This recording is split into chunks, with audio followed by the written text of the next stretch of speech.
Nandyan naman ang ating pananampalataya. Kung iiwasan natin ito, may muling pagkabuhay lang, pero wala yung pagpapakasakit, pagkamatay at muling pagkabuhay, wala kang karapatan tawagin ng iyong sarili bilang isang Kristiyano. Sapagkat kahit sa kalaliman ng ating mga suliranin, problema, pagpapakasakit, pagdurusa, kahit gaano pa yan kadilim, nariyan pa rin ang Diyos. Kasama pa rin natin ang Diyos sapagkat hindi tayo iniiwan ng Diyos.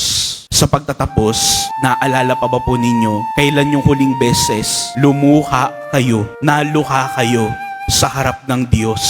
Kahit hindi humagulgol, kahit naluha, hindi lang dahil sa lahat ng mga problemang daladala natin, pero higit sa lahat, dahil sa kabila ng lahat, hindi tayo iniwan ng Diyos. Minahal tayo ng Diyos.